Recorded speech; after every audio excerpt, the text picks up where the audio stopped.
بسم اللہ الرحمن الرحیم الحمد للہ رب العالمین والصلاة والسلام علی رسولہ الکریم اما بعد۔ مشاہدین اکرام، السلام علیکم ورحمۃ اللہ وبرکاتہ۔ بزم رمضانیات جامعہ محمدیہ منصورہ مالیگاؤں میں آپ کا استقبال ہے۔ آج کے پروگرام کا ہمارا موضوع ہے آداب تلاوت قرآن پاک۔ اس موضوع پر گفتگو فرمائیں گے فضیلت الشیخ اظہار بشیر محمدی المدنی حفظہ اللہ۔ میں شیخ محترم کا شکر گزار ہوں اور اللہ تعالیٰ سے دعا کرتا ہوں اللہ تعالیٰ شیخ کے علم و عمل میں برکت عطا فرمائے اور ہمیں ان پند و نصائح سے مستفید ہونے کی توفیق دے۔ آئیے سماعت کرتے ہیں پروگرام کو۔ شهر رمضان الذي أنزل فيه القرآن هدى للناس وبينات من الهدى والفرقان فمن شهد منكم الشهر فليصمه۔ بسم الله الرحمن الرحيم والحمد لله رب العالمين والصلاة والسلام على رسول الله وعلى آلہ واصحابہ واتباعہ الی یوم الدین، اما بعد۔ ناظرین کرام، السلام علیکم ورحمۃ اللہ وبرکاتہ۔ ایک بہت ہی اہم موضوع لے کر آپ کی خدمت میں حاضر ہوا ہوں اور وہ ہے تلاوت کلام پاک کے آداب۔ قرآن کریم اللہ عز و جل کا کلام ہے، مقدس، پاکیزہ، بابرکت کلام ہے۔ اللہ عز و جل نے جبرائیل علیہ السلام کے واسطے سے نبی اکرم محمد مصطفیٰ صلی اللہ علیہ وسلم پر اس کلام کو 23 سالوں کے عرصے میں نازل کیا ہے۔ رسول اللہ صلی اللہ علیہ وسلم پر نازل ہونے والی پہلی وحی اقرأ بسم ربک الذی خلق ہے، اور آخری آیت واتقوا یوما ترجعون فیہ الی اللہ ثم توفی کل نفس ما کسبت وہم لا یظلمون، یہ ہے، یہ قرآن کریم ہے۔ اور ترتیب میں آپ یوں سمجھیے کہ سورۃ الفاتحہ سے اس کلام پاک کی مصحف جو ہمارے ہاتھوں میں ہے اس کی شروعات ہوتی ہے، اور سورۃ الناس کی آیت من الجنۃ والناس پر اس کی انتہا ہوتی ہے۔ یہ اللہ عز و جل کا ایسا اچھوتا کلام ہے کہ جس میں کسی انسان یا کسی اور مخلوق کا کوئی دخل نہیں۔ یہ رسول اللہ صلی اللہ علیہ وسلم کا کلام نہیں ہے، یہ شعر یا جادوگری ایسی کوئی چیز نہیں ہے۔ اللہ وحدہ لا شریک کے اس کلام کی عظمت کے لیے یہی کہنا کافی ہے کہ یہ اللہ تعالیٰ کی صفت ہے، یہ اللہ تعالیٰ کی صفت ہے۔ قرآن کریم نبی کریم صلی اللہ علیہ وسلم پر نازل ہوا اور اللہ عز و جل نے بہت سے اہم ترین مقاصد، بہت ہی اہم ترین حکمتوں کے تحت قرآن کریم کو نازل کیا ہے۔ قرآن کریم کے نزول کا ایک مقصد یہ بھی ہے کہ ہم اسے پڑھیں، اس کی تلاوت کریں، اس کی قرأت کریں، کوئی پڑھے ہم سنیں، ہم پڑھیں کوئی سنیں۔ قرآن کریم کو پڑھا جائے، اور اسی پڑھنے کے معنی ہی میں تو لفظ قرآن بھی ہے۔ اقرأ کا معنی ہوتا ہے پڑھیے، پڑھو، پڑھ۔ قرآن کا مطلب وہی وہ کتاب، وہ کلام جس سے پڑھا جائے۔ اور اسی طرح چونکہ اس کی آیتیں ایک دوسری کے ساتھ سمیٹ دی گئی، سب آیتوں کو آپس میں جوڑ دیا گیا، تو اس اعتبار سے بھی اس کا نام قرآن ہوتا ہے۔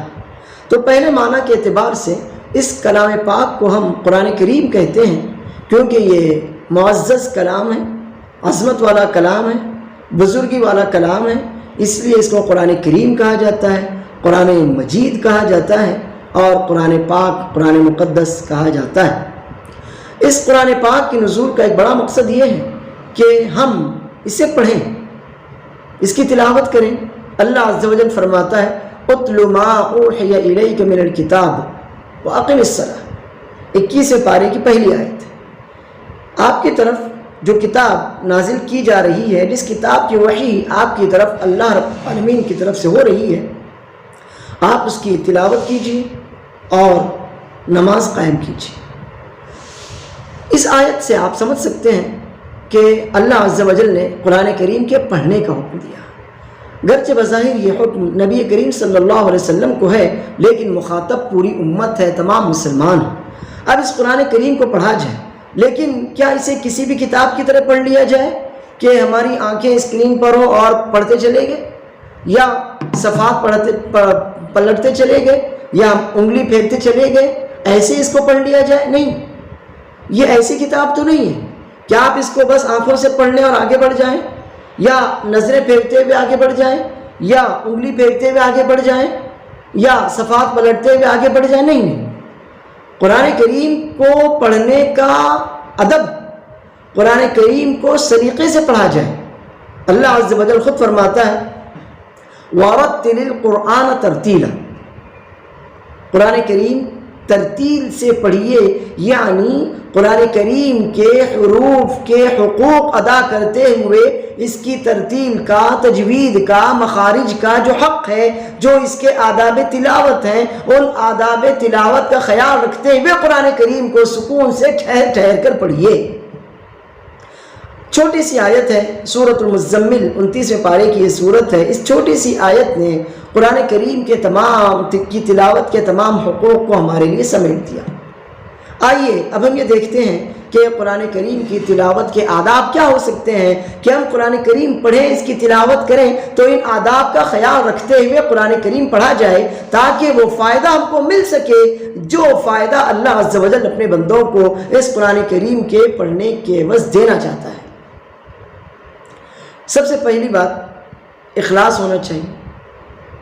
یہ نہیں کہ دوسرے پڑھ رہے ہیں تو میں بھی پڑھوں، وہ یاد کر رہے ہیں تو میں بھی یاد کروں، اس کے رمضان میں 2 3 4 5 قرآن کریم ختم ہوتے ہیں تو میں بھی اس کی طرح اس کو نیچے دکھانے، اس سے آگے بڑھنے کے لیے 5 کی بجائے 6 6 کی بجائے 7 قرآن کریم مکمل کر لوں، نہیں تو کوئی فائدہ نہیں۔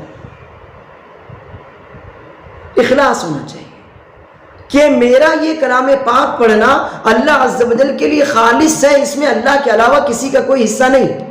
قرآن کریم میں پڑھ رہا ہوں تو یہ اللہ کے لیے خالص ہے، اللہ کے علاوہ کسی اور کی رضا مجھے نہیں چاہیے، اللہ کے علاوہ کا کوئی حصہ نہیں ہے، میں صرف اللہ کو راضی کرنے کے لیے قرآن کریم پڑھ رہا ہوں کہ اللہ میرا رب مجھ سے راضی ہو جائے، کہ وہ مجھے ان لوگوں میں شمار کر لے جو قرآن کریم پڑھتے ہیں، تاکہ قیامت کے دن یہ کلام پاک میری سفارش کر سکے۔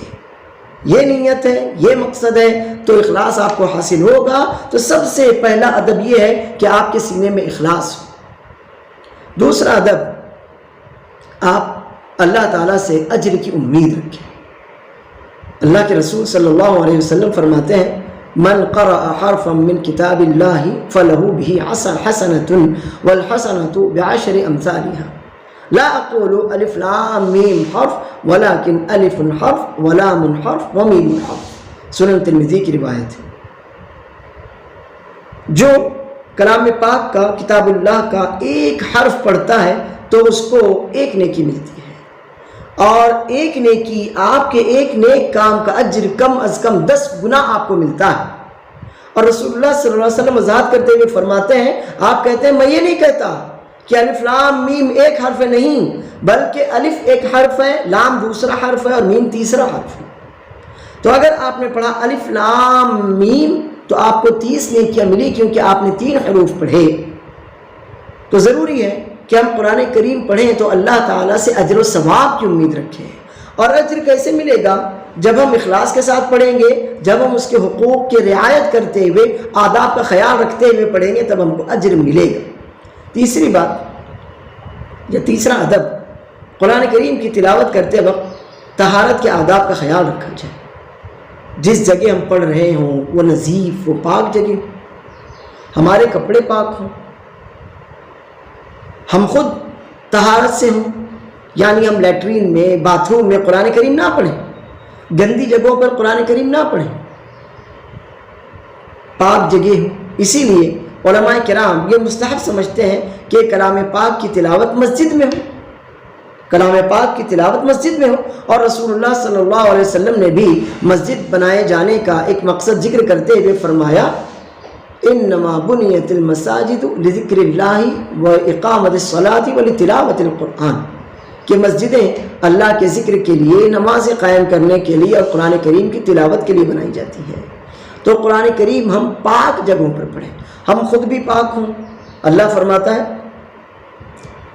إنه لقرآن كريم في كتاب مكنون لا يمسه إلا المطهرون تنزيل من رب العالمین.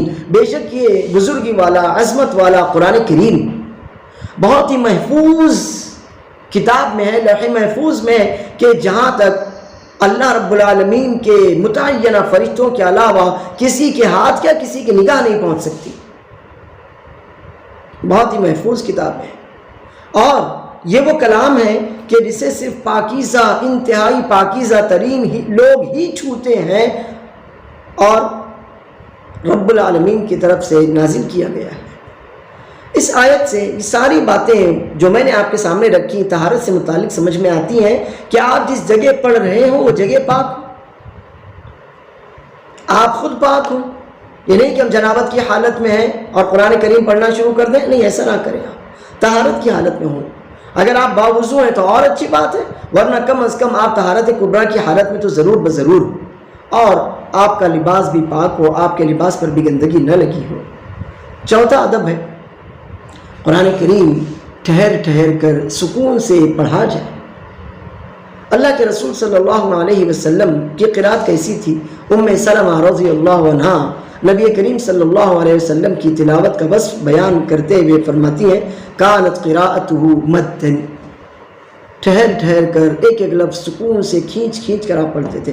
مثلا آپ پڑھتے الحمدللہ رب العالمین الرحمن الرحیم مالک یوم الدین. اس طرح ٹھہر ٹھہر کر ہم قرآن کریم پڑھیں. عبداللہ بن مسعود رضی اللہ عنہ کو بتایا گیا کہ کچھ لوگ ہیں جو ایک دن میں کافی قرآن کریم کی مقدار پڑھ لیتے ہیں، تو کہتے ہیں حظاً کحظ الشعر، کیا جس طرح سے شعر گوئی ہوتی ہے اس طرح سے قرآن کریم پڑھا جائے گا؟ نہیں، بلکہ قرآن کریم تو سکون سے، ادب سے، احترام سے ٹھہر ٹھہر کر پڑھا جائے گا، جس طرح سے نبی کریم صلی اللہ علیہ وسلم پڑھتے تھے. آپ ہر آیت پر ٹھہرتے. اور نبی کریم صلی اللہ علیہ وسلم کی تلاوت کا ایک وصف یہ بھی ہے کہ آپ تسبیح کی آیت پڑھتے تو وہاں رکتے، اللہ کی تسبیح بیان کرتے. ایسی آیت پڑھتے جس میں اللہ عز و جل کی طرف سے جنت کی بشارت دی گئی ہو تو وہاں رکتے، اللہ عز و جل سے جنت مانگتے. ایسی آیت پڑھتے جس میں جہنم کا تذکرہ ہو تو وہاں ٹھہرتے اور اللہ رب العالمین کی جہنم سے پناہ طلب کرتے. تو کب ہوگا یہ؟ جب اولاً ہم ٹھہر ٹھہر کر سکون سے قرآن کریم پڑھیں گے، اور ثانیاً ہماری وہ قرآت تدبری قرآت ہوگی. کیونکہ اگر قرآن کریم صرف پڑھ لیا جائے تو اس کا زیادہ فائدہ نہیں ہوتا. ٹھیک ہے، آپ کو اجر ملا، جیسے کہ نبی کریم صلی اللہ علیہ وسلم کی روایت میں نے آپ کے سامنے رکھی کہ آپ قرآن کریم کی مجرد تلاوت کریں تو بھی آپ اجر کے حقدار ہیں. آپ نے کہا الف لام میم، انشاءاللہ آپ کو کم از کم 30 نیکیاں مل گئیں. لیکن اصل مقصود تو حاصل نہیں ہوا. اصل مقصود کیا ہے؟ کتاب انزلناہ الیک مبارک لیدبروا آیاتہ وَلِيَتَذَكَّرَ أُولُو الْأَلْبَابِ. ہم نے یہ کتاب جو آپ کی طرف نازل فرمائی ہے یہ بہت ہی مبارک برکت والی کتاب. اس کے نازل کرنے کا ایک بڑا مقصد یہ ہے کہ لوگ اس کی آیتوں میں غور و فکر کریں اور عقل مند نصیحت حاصل کریں. تو قرآن کریم کی تلاوت دونوں طرح ہونا چاہیے. ایک تو بالکل سکون سے ٹھہر ٹھہر کر آپ تلاوت کریں، بھاگے نہ، بدکے نہ. اور دوسرا آپ کی قرآت تدبر کے ساتھ ہونا چاہیے. اللہ عز و جل فرماتا ہے افلا یتدبرون القرآن ام علی قلوب اقفالها. لوگ قرآن میں غور و فکر نہیں کرتے. اگر آپ قرآن کریم میں غور و فکر نہیں کریں گے تو اپنے رب تک پہنچیں گے کیسے؟ اپنے رب کو پہچانیں گے کیسے؟ آپ کے حق میں کیا برا ہے کیا بھلا ہے آپ کو معلوم کیسے ہوگا؟ قرآن کریم کی ہدایت جو اللہ نے اپنے بندوں کے لیے لکھی ہے اس میں سے آپ کو حصہ کیسے ملے گا؟ تو ضروری ہے کہ آپ سکون سے پڑھیں اور تدبر کے ساتھ پڑھیں. اللہ عز و جل فرماتا ہے وَلَقَدْ يَسَّرْنَا الْقُرْآنَ لِلذِّكْرِ فَهَلْ مِن مُدَّكِرٍ. نصیحت حاصل کرنے کے لیے ہم نے قرآن کریم کو آسان کر دیا ہے. تو اللہ کی طرف سے یہ آواز ہے کوئی نصیحت حاصل کرنے والا کہ آئے اور نصیحت کی نیت سے، عبرت کی نیت سے قرآن کریم کی تلاوت کرے تو ہم اس کے لیے تدبر کے سمندر کھولتے چلے جائیں اور وہ غور و فکر کے عوض بہترین موتی قرآن کریم کے سمندر سے نکالتا چلا جائے. تو ہماری قرآت سکون سے ٹھہر ٹھہر کر ہو، غور و فکر کے ساتھ، تدبر کے ساتھ ہو، اور اس کے بعد ہم جو بھی پڑھیں، پڑھنے کا مقصد کیا ہے؟ ہم نے پڑھا، تدبر کیا، غور و فکر کیا، اب جو نتیجہ ہم کو ملا وہ ہے عمل، جو نتیجہ ہم کو ملا وہ ہے عمل۔ ہم قرآن کریم پڑھیں، اس میں غور و فکر کریں، تدبر کریں، اور اب ہماری یہ تلاوت ہم کو عمل تک پہنچائے۔ اگر ہماری تلاوت ہم کو عمل تک نہیں پہنچاتی تو ایسی تلاوت کا کیا فائدہ؟ اللہ عز و جل فرماتا ہے الذین آتیناہم الکتاب یتلونہ حق تلاوتہ اولئک یؤمنون بہ، جنہیں ہم نے کتاب سے نوازا ہے، جنہیں ہم نے کتاب قرآن پاک دیا ہے، وہ بالکل اس کی ویسے ہی تلاوت کرتے ہیں جیسی اس کی تلاوت کا حق ہے۔ یہی وہ لوگ ہیں جو قرآن کریم پر ایمان رکھتے ہیں۔ تو قرآن کریم کی تلاوت اخلاص کے ساتھ ہو، اجر کی نیت سے ہو، پوری طہارت کے ساتھ ہو، تلاوت ترتیل، تجوید، حروف، مخارج، تجوید کی ادائیگی کے ساتھ ہو، تدبر کے ساتھ ہو، غور و فکر کے ساتھ ہو، اور اس کے بعد ہم جو کچھ بھی پڑھیں اس پر عمل کرنے کی کوشش کریں۔ یہ 6 باتیں میں نے قرآن کریم کی تلاوت کے آداب کے ساتھ آپ کے تعلق سے آپ کے سامنے رکھی ہیں۔ ایک بات اور، جب ہم قرآن کریم کی تلاوت کریں تو ساری دنیا سے رخ موڑ لیں۔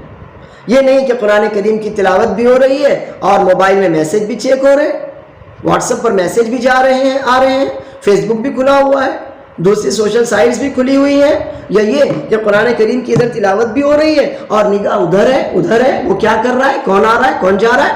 اسی طرح سے تلاوت بھی ہو رہی ہے اور فون بھی ریسیو ہو رہا ہے، اسی طرح سے تلاوت بھی ہو رہی ہے اور گھر والوں سے یا دوستوں سے گفتگو بھی ہو رہی ہے۔ تو یہ تلاوت کلام پاک کے ادب کے منافی، کیونکہ آپ کو تلاوت کیسے کرنا ہے، اس میں ڈوب کر کرنا ہے، پورے غور و فکر اور تدبر کے ساتھ کرنا ہے، پورے خشوع اور خضوع کے ساتھ کرنا ہے، خشوع اور خضوع کے ساتھ کرنا ہے۔ خشوع کا مطلب آپ کا دل مکمل طور پر اب اسی چیز میں ہو جو اسی کام میں، جو کام آپ کر رہے ہیں۔ میں کیا پڑھ رہا ہوں، کہاں پڑھ رہا ہوں، کیسے پڑھ رہا ہوں، ان ساری باتوں کی طرف توجہ آپ کے خشوع کا نام۔ اور خضوع مطلب آپ اس کے حوالے ہو جائیں، اپنے آپ کو اس کے حوالے کر دیں، اپنے آپ کو قرآن کریم کے سپرد کر دیں۔ تو آپ کی تلاوت پورے خشوع اور خضوع کے ساتھ، دل جمعی اور لگن کے ساتھ ہونا چاہیے، تبھی آپ کو تلاوت کلام پاک کا ثواب ملے گا۔ اگر آپ کی تلاوت زبان سے تو ہو رہی ہے لیکن دماغ کہیں اور ہے، یا آنکھوں سے تو ہو رہی ہے لیکن زبان کہیں اور ہے، یا نظریں تو کلام پاک میں ہے لیکن دل کہیں اور اٹکا ہوا ہے، تو ایسی تلاوت بھی آپ کو فائدہ دینے والی نہیں ہے۔ اور دوسری بات، آخری بات وہ یہ کہ ہم قرآن کریم پڑھیں، لیکن قرآن کریم پڑھنا آنا بھی تو چاہیے۔ قرآن کریم عربی زبان میں نازل ہوا ہے۔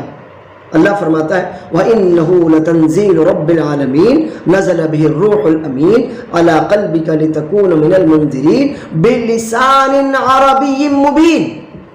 بے شک یہ کلام پاک رب العالمین کی جانب سے نازل کیا ہوا ہے، جسے جبرائیل علیہ السلام نے آپ پر نازل کیا ہے، اور یہ آپ کے سینے پر جبرائیل علیہ السلام نے اس لیے نازل کیا تاکہ آپ سارے جہاں والوں کو اس کلام پاک کے ذریعے خبردار کریں، ہوشیار کریں، اور یہ کلام پاک صاف صاف کھلی ہوئی مضبوط عربی زبان میں۔ تو کلام پاک ہم عربی زبان میں پڑھیں، کیا مطلب ہے اس کا؟ آپ کہیں گے یہ بات تو سمجھ میں نہیں آئی، کلام پاک تو ہم عربی میں ہی پڑھتے ہیں۔ جی عربی میں پڑھتے ہیں، لیکن برائے نام عربی ہوتی ہے۔ عربی میں پڑھنے کا مطلب یہ ہے کہ آپ حروف ان کے مخارج سے ادا کر کے کلام پاک پڑھیں، تجوید کے قواعد کی رعایت کرتے ہوئے کلام پاک پڑھیں۔ اگر آپ کلام پاک ایسا پڑھتے الحمدللہ رب العالمین، تو یہ عربی نہیں ہے، یہ قرآن پاک کی تلاوت کا حق نہیں ہے۔ کلام پاک اگر آپ نے پڑھا الحمد، تو کہاں، یہ تو قرآن کی آیت ہوئی ہی نہیں۔ آپ نے کہا العالمین، تو یہ کلام پاک کی آیت ہوئی نہیں۔ آپ نے کہا اہدنا الصراط المستقیم، کہ اللہ اکبر، یہ صراط کیا ہے؟ یہ عربی زبان کا لفظ نہیں ہے۔ مستقیم کیا ہے؟ یہ عربی زبان کا لفظ نہیں ہے۔ آپ نے کہا صراط الذین انعمت علیہم، تو یہ صراط الذین کیا ہے؟ انعمت علیہم، یہ کوئی ایسی کلام پاک کی آیت تو نہیں ہے۔ اور جب کلام پاک کی آیت نہیں ہے تو عربی کا لفظ بھی نہیں ہو سکتا۔ تو قرآن پاک ہم عربی میں پڑھیں، مطلب یہ ہے کہ حروف کے مخارج ہم ادا کریں۔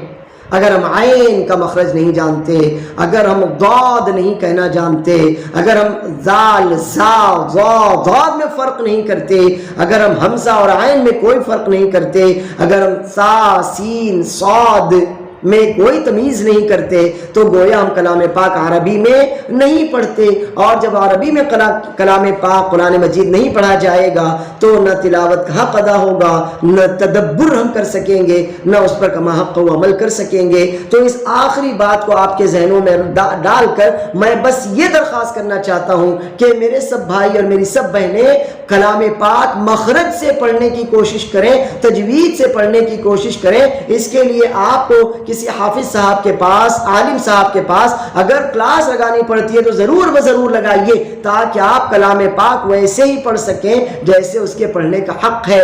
آپ الحمدللہ نہ پڑھیں، الحمدللہ پڑھیں، آپ رب العالمین نہ پڑھیں، رب العالمین پڑھیں، الرحمن نہ پڑھیں، الرحمن پڑھیں، الرحیم نہ پڑھیں، الرحیم نہ پڑھیں، الرحیم پڑھیں، مالک یوم الدین نہ پڑھیں، مالک یوم الدین پڑھیں، ایاک نعبد و ایاک نستعین نہ پڑھیں، نعوذ باللہ، بلکہ پڑھیں ایاک نعبد و ایاک نستعین۔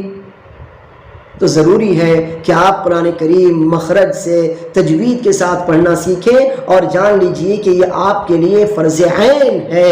اب جتنی جلدی ممکن ہے آپ اس لاک ڈاؤن سے فائدہ اٹھا لیں، رمضان سے فائدہ اٹھا لیں، کسی حافظ صاحب یا امام صاحب یا عالم صاحب کے پاس کلاس لگا کر آپ قرآن کریم تجوید سے پڑھنا سیکھ لیں، بہت ضروری ہے۔ اللہ عز و جل مجھ کو اور آپ کو کلام پاک اس کی تلاوت کے آداب کا خیال رکھتے ہوئے پڑھنے کی توفیق عطا فرمائے، اور قرآن کریم کے نزول کے جو بھی مقاصد ہیں اللہ عز و جل ہمیں وہ تمام مقاصد پورے طور پر ان مقاصد سے فیض اٹھانے اور مقاصد کو حاصل کرنے کی توفیق عطا فرمائے، آمین۔ وآخر دعوانا الحمدللہ رب العالمین، والسلام علیکم ورحمۃ اللہ وبرکاتہ۔